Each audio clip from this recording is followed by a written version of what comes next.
আজি Salbari district BPF দলৰ উদ্যোগত যিটো জইনিং চেৰিমনিয়েল প্ৰগ্ৰাম ইয়াত থাকিবলৈ পাই মই খুব ভাল লাগিছে আৰু ইয়াত যথেষ্ট ইয়থ সকল জইনিং কৰিছে আৰু এক্স সাৰ্ভিসমেন সকলো জইনিং কৰিছে আৰু কিছুমান বিজেপি কৰা আৰু UPPL কৰা টোটেল 400+ জইনিং কৰিছে। তো আমাৰ ক'ব লগা সেইটোৱে যে এই প্ৰমোদ বড়ো যিটো চৰকাৰ এইটো আজি কাম কৰিব পৰা নাই, যাৰ ফলত আজি বহুত UPPL এৰি পেলাই বা বহুত বিজেপি এৰি পেলাই আজি দলত যোগদান কৰিছে। আৰু মই মাটি জৰিবৰ কথা কৈছে সেইটো অসমত কৰিছিলে বহুত বছৰ হ'ল, আজিলৈকে কৰা নাই, কিন্তু BTCয়ে নতুন চৰকাৰ অহাৰ পিছত মাটি জৰিপ কৰিব। চিধা কথা সবে পাব মাটিটো। আমাৰ দিনতো আমি যিখিনি ফৰেষ্ট এৰিয়াত আদিবাসী বা বড়ো বা নেপালী বা ৰাজবংশী যিমান জাতি জনগোষ্ঠী আছিল সেইসকলক আমি মাটিৰ পাট্টা দি আহিছে, আগতো দিছোঁ আৰু ভৱিষ্যতো দি থাকিব। আমি এইটো 18 বছৰ তলত কোনো মানুহক আমি যোগদান কৰা নাই। যোনে যোনে যোগদান কৰিছে ইহঁতক সুধিলে হ'ল ইহঁতে ভোটাৰ হয় না নহয়।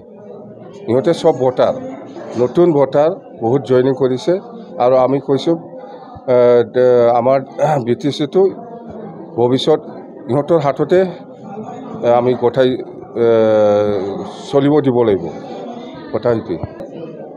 এইটো ইণ্টাৰনেশ্যনেল হওক ডমেষ্টিক হওক প্ৰমোদ বড়োৰ মিছনটো এইটোৱে, সদায় ফেষ্টিভেল, সদায় মিছন, এই মিছন বনাই আছে। কি মিছন বনাই আছে আপোনালোকেও জানে, কিন্তু গোটেই মিছনবিলাক ফ্লপ আৰু যিমান ফেষ্টিভেল কৰি আছে এইবিলাক গোটেই ফ্লপ। পইচা ওলাই পেলাই খাবৰ কাৰণেহে এইবিলাক মিছন আৰু ফেষ্টিভেলটো কৰি আছে। একো কৰা নাই, জিৰ'।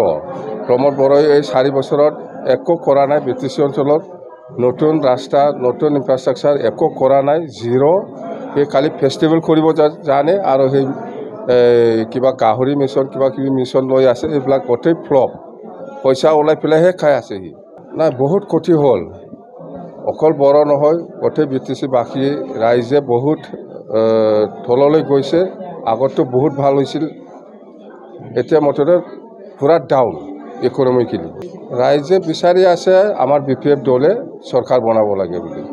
আমাৰ কোকৰাঝাৰ লোকসভা আৰু দৰং ওদালগুৰি যিটো লোকসভাৰ কেণ্ডিডেট প্ৰাৰ্থী সেইটো আমাৰ মাৰ্চ 2nd উইকত ঘোষণা হ'ব, 2nd উইক। আৰু জিকাটো আমাৰ 100% হৈ আছে। 1 নম্বৰ পজিশ্যনত আছে দৰং ওদালগুৰি আৰু কোকৰাঝাৰ লোকসভা। নাই, একে সময় একেদিনাই কৰিব, 2nd উইক মাৰ্চ। ঠিক আছে। এইবিলাক মই কৈছোঁ না, যিমান মিছন সি কৰি আছে সব পইচা ওলাই পেলাই খাৱাৰ মিছন, বেলেগ একো নাই। নাই, ৰাইজে একো লাভালাভ হোৱা নাই আৰু নহয়েই। প্ৰমোদ বড়োৱে বিনামূলীয়া মাটিৰ ৰেজিষ্ট্ৰেশ্যন কেনেকৈ কৰিব? এইটোতো কিবা একটা গভৰ্ণমেণ্টৰ টেক্স আছে, এইটোতো ল'বই লাগিব না। হ'ব।